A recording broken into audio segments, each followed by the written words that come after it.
Well, thanks for having me, guys. Johnston County has always been near and dear to my heart. My first job out of college, I worked at a small motorcycle shop over off of Highway 50 for a few years, and those are some of the best and worst years of my life. And then in 2010, I remember meeting the leadership of the Johnston County Republican Party. It's the first time I met Charlie Parrish. I was just a lowly field worker then, and was very pleased to have Johnston County in my region. Had a great group of folks, and still do. Hard workers, a strong Republican county, always has been, and I hope it always will be as well. I think when we look at what happened on the state level in North Carolina for the last election, I think there's good news everywhere. It's bittersweet, of course, because of what happened on the national level. But we have great news for the Republican Party hidden, buried down in the dirt. And when you look at what actually happened overall, Republican turnout in our state was up over 2 percentage points, just Republicans going out to vote. The Democrat turnout was up only a half a percentage point. And as we know, overall turnout was down from 2008 to 2012. That's because the independents, the unaffiliated, did not come out at the same level as they did in 2008. That I think, buried within that shows that Republicans came to 2012 in North Carolina ready to play. They came ready for the election. A lot of us, I know, was just a pent-up energy that really wanted to just cast that ballot. And that definitely showed on election night. The independent turnout was down 1.5% overall.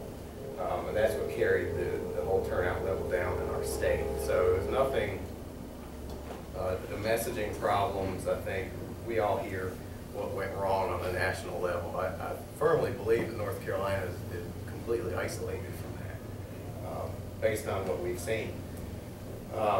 We'll just go through a few of the statewide successes. I know you guys know all this, of course, but our first Republican governor to unseat a Democrat since 1984 was when Reagan won his re-election and Jim Martin came in. We were able to flip 3 congressional seats, barely lost the 4th one with David Rouser. And that one, I know you guys know, that stings. I know that as much as you guys do. That was a tough race to lose. And we have a lot of examination to do in that race, so we avoid a narrow loss again. As you know, the North Carolina House, we increased from 68 seats up to 77, which exceeded expectations. And then in the Senate, we gained a seat from 31 to 32. And what's cool about the Senate race especially is, Johnston County, as you know, split into 3 different Senate districts, and we carried all 3 of them as well. So it's certainly a testament to the work that was done here. I had the privilege to speak at the executive committee meeting the last time around in December, and I always start out, before I get into this stuff, don't take this as the state party taking credit for what happened at all. It's not our intention. That's not Robin Hayes' intention, our state party chairman. This is merely an observation of the work that you guys did on the ground that we just stand back and are in awe of. And I was privileged to be a part of all that, and I know everybody else would say the same. So we thank you guys for all the work that you did. Additionally, we sent Dan Forrest to the Lieutenant Governor's office, and hopefully that's just the beginning of our advances into the Council of State races. We have a lot of lessons learned there as well, for what worked, what didn't work, and the candidate recruitment is already underway for the Council of State races. And like I said, one thing is certainly for sure, the Republicans here in the state came ready to play. Beginning in January, one of the little snapshots I like to give, in January of 2012, we started looking at the registration trends and went backwards, and that's when I came on with the state party. It was in January officially as victory director. We looked at the changes to the voter rolls and registration, and we saw that since 2008, the Democrat registration, people were fleeing from the party. So we dug down a little deeper, and we found that was because the voter rolls were being purged. Inactive voters, when you go through a certain number of elections without voting, the state board sends a voter card to you, and if that voter card bounces back twice, if it bounces back, then they take you off the voter rolls. So a lot of the ineligible and inactive voters from 2008 were being purged from the rolls. It just so happened there were a ton of them on the Democrat side. So the Democrat totals were going down. Republican totals were sinking too, but not as fast as the Democrats. So as the Democrats were sinking, if I draw a picture, at this rate, Republicans were sinking just at this rate. So we were actually closing the registration gap because they were losing more than we were, which was actually really good news when we looked at what we needed to do in 2012 to win the state. So we were able to project and apply a model to the eventual presidential nominee and also the governor's campaign. So that helped us a lot, and that began in January. And then we started our ground game rolled out in April, which was earlier than it had ever been. We had our field reps got deployed in April, and in 2008 they didn't get deployed until around August, which was, we all know how that turned out. And then, before we knew it, the moment that we had all been waiting for finally came, and it was time to get out there and get to work and eventually cast our ballots for our guys. When it was all said and done, on a statewide level, the Victory Campaign put out 5.1 million voter contacts. The measurement for voter contacts, is not any longer, if they dial a phone and then hang up, it doesn't count as a contact. If it's disconnected, it doesn't count as a contact. These are direct contacts that we're counting. We had 24 field offices, and out of that 5.1 million contacts, there were 4 million phone calls and over 1 million doors knocked on, which again, the door program, in my opinion, is what did it for us in this state. When somebody knocks on your door, you can't just hang up on them like you can in the phone. And most normal people, if somebody reaches out to you to hand you a pamphlet, you normally take it instead of slamming the door in your face.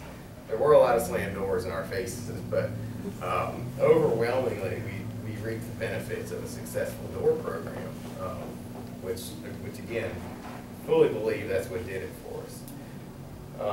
When we look at the specific Johnston County results, I don't know if you guys, where you were on election night, but where we were in Raleigh, Johnston County really was making us sweat because they were the last county to report to the state board.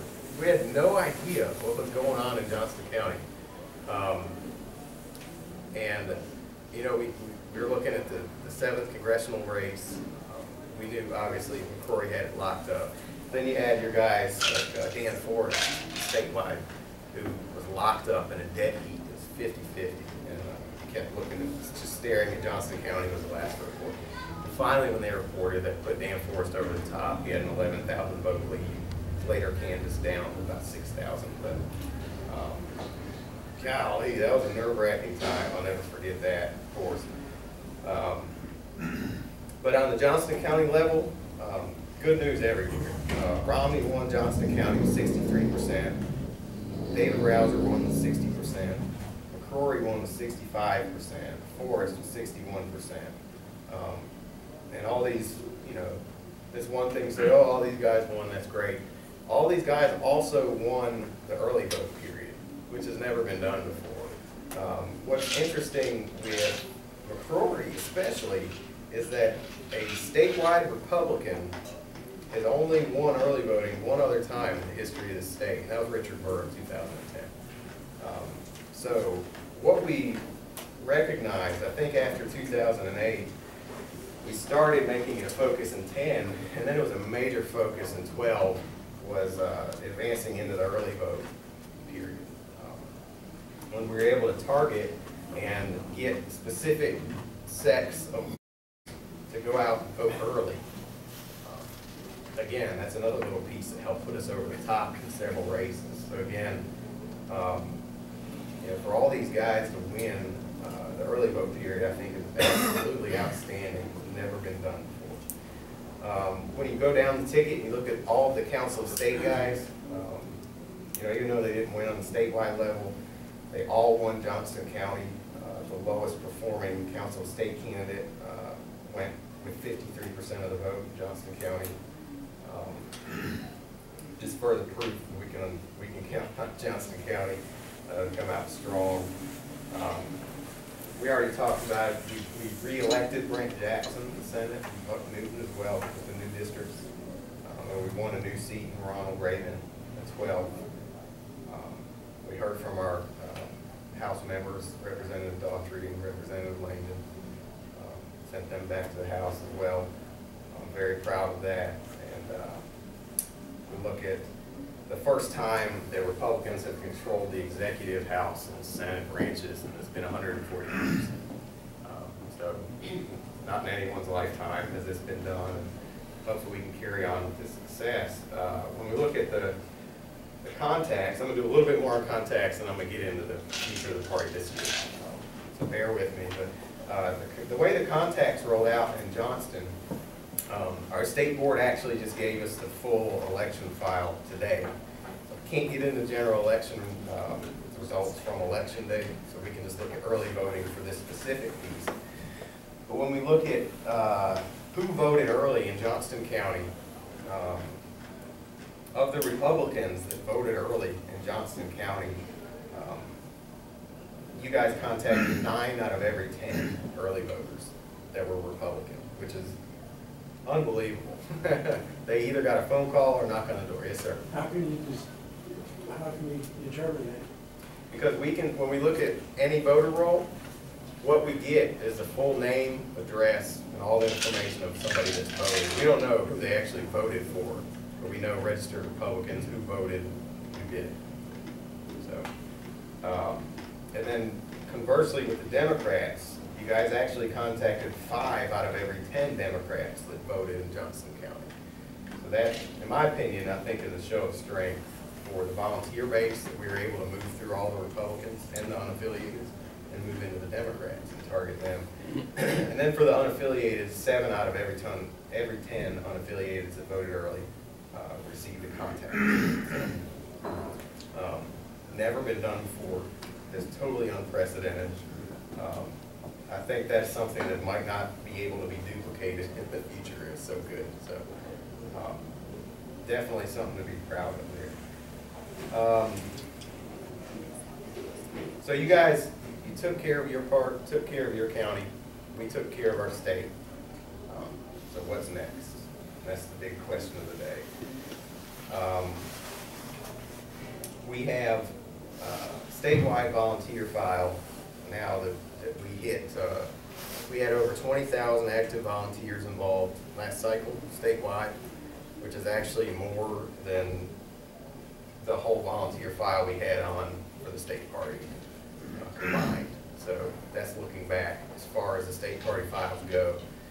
And that's looking at 2004, 2006, 2008, and 2010 combined. More than all that came out in 2012 volunteer.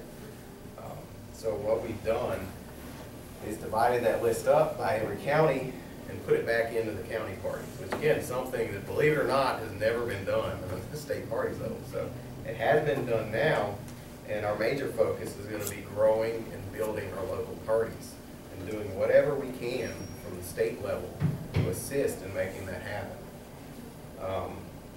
So we put together a roadmap on how to assist our county chairs and our district chairs and how to grow and build our county structures.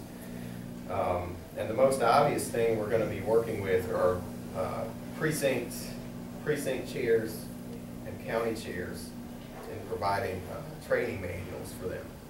It's something very simple, and a lot of it for folks like yourselves who come out to the monthly meetings, stuff you guys already know. But this is going to be a good tool, we believe, to reach out to new folks and to encourage new people to, you know, if you show up to any county convention, all the ones I've been to, if you show up to your precinct, you're the precinct chair. So this will, you know, a precinct manual, well, a lot of it's going to be stuff like, you know, gather an email database of folks in your precinct, or get the phone numbers together and build a call tree, stuff like just the basic stuff. Just going to provide a structure for our county chairs, precinct chairs, all across the state. We've got 2,769 precincts in the state. So we're going to print up 2,769 precinct manuals. How soon will we get this? We're actually meeting with the DCCA this week. We're going to hammer out all the details, probably pull multiple all-nighters to get through this stuff. So yeah, we're looking forward to it. And the same thing with county chairs. We typically see about a 50% turnover statewide of new county chairs coming in, newly elected folks. And the county chairs manual, again, I think will encourage new people to get involved. And we have a few counties that if you show up to your county convention, there's a good chance you could be county chairman.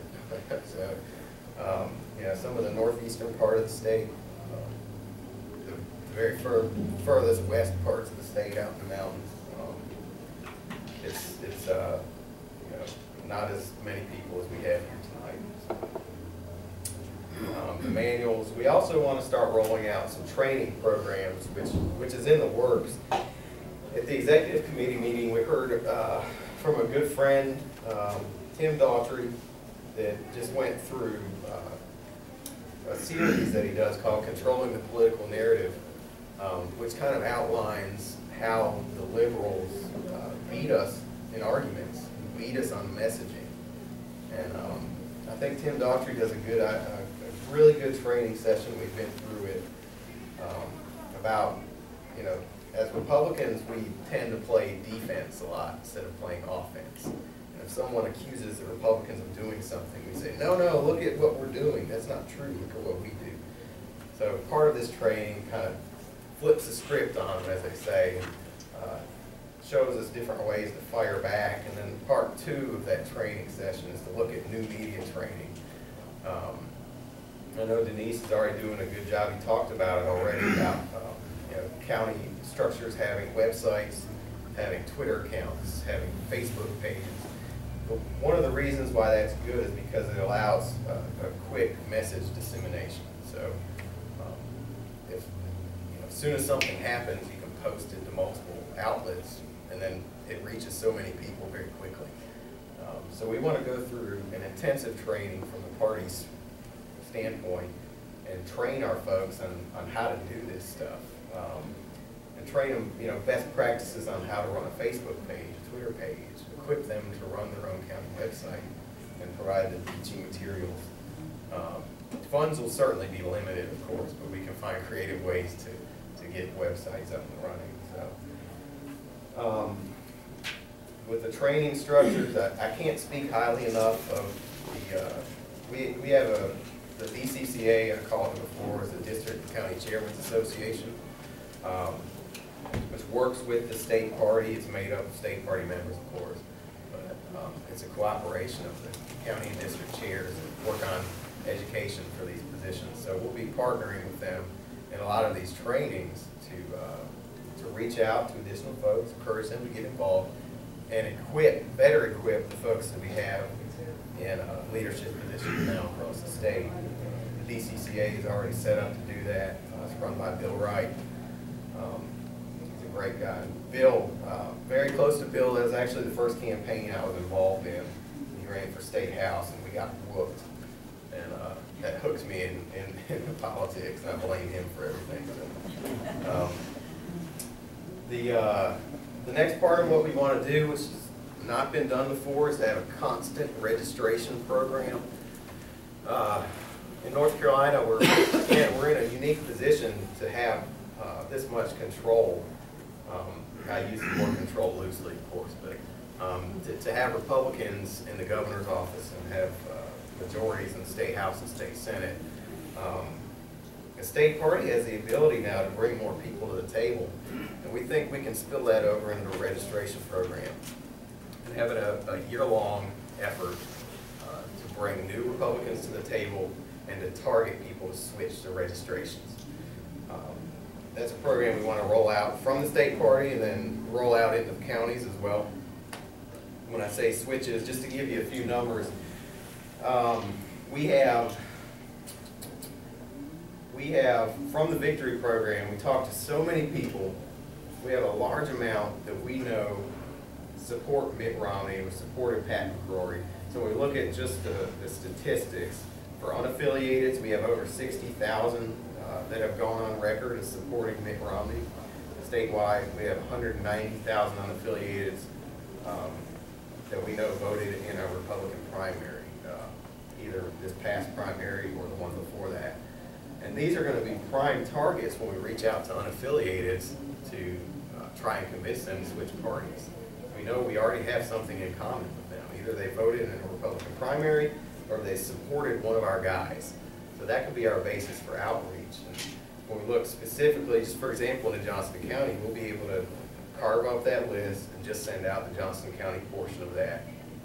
These might be folks that you live next to, you never knew it. And then we'll be able to reach out on the grassroots level or work on a targeted mail program as well as phones to try to get them with party switches. We look at the same thing, Democrats that verbally supported Mitt Romney. We have over 35,000 of them that went on the, I say on the record, we didn't record actual phone calls. We get a little check mark in a box next to them on our database. We know that these Democrats supported Mitt Romney. And we also have the use of micro-targeting information, which maybe we'll save that for the next meeting. We'll get into micro-targeting. So yeah, it'll be a targeted effort of mail, phones, and the grassroots level outreach to work on a party switch operation, which there's a lot of opportunity there. And then past registration, we'll look at growing our membership base, and that's going to start with these active volunteers that we had this last cycle. I know historically I've seen it happen before. You have a county office set up, and people walk in, you've never seen them before, but those are some of your hardest workers. They'll come in and grab a walk book and go knock on 100 doors, and then after the election, you never see them again.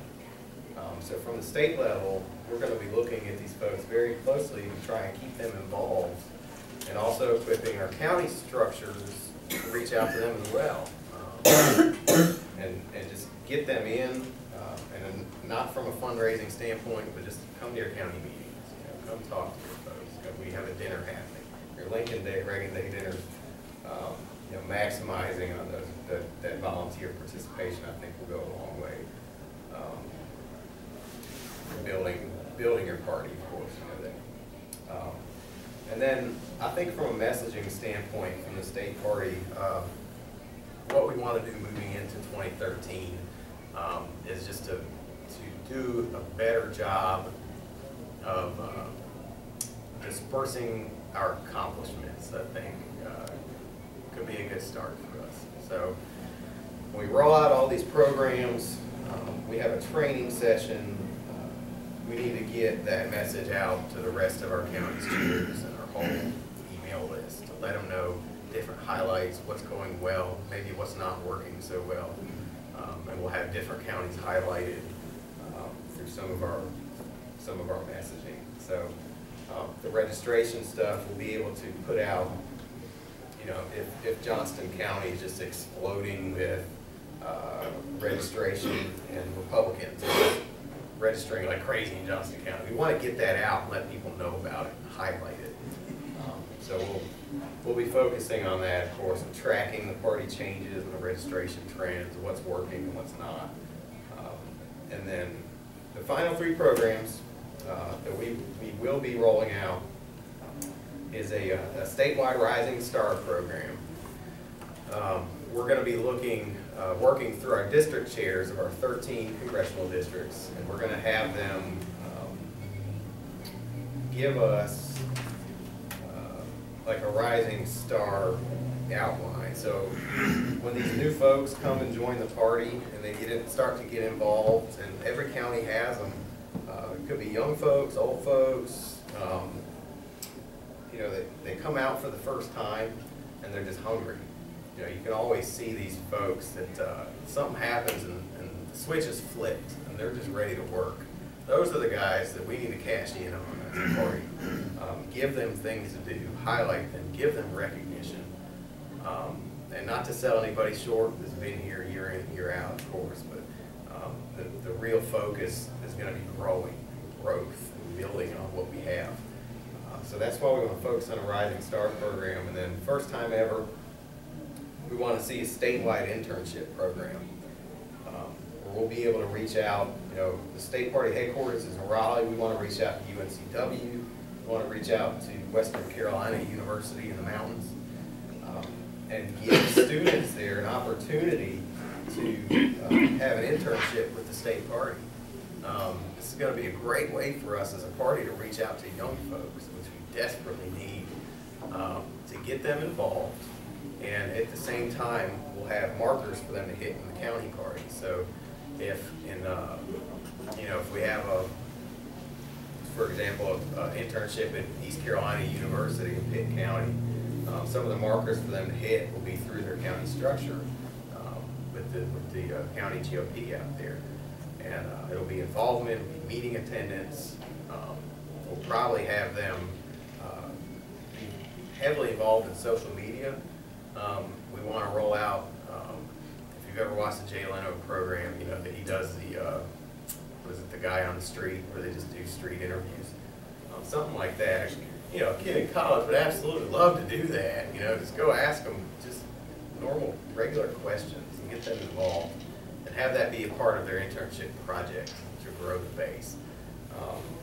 And hopefully that's going to lead right into future campaigns. So when, for example, we have a pretty big race coming up in 2014, which is what all of this ties into.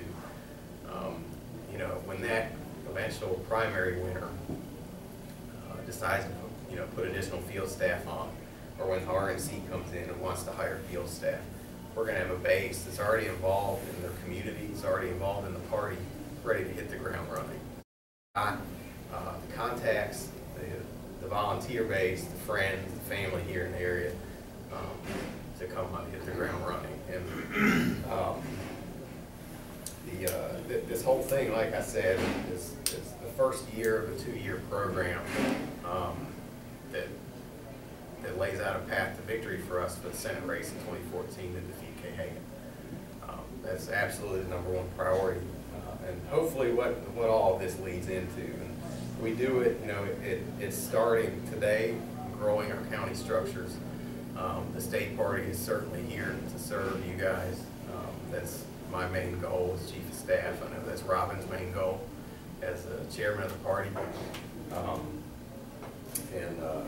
Again, I laid out several points. None of this is set in stone. We meet with county chairs, with district chairs. We take recommendations. We add to the plan.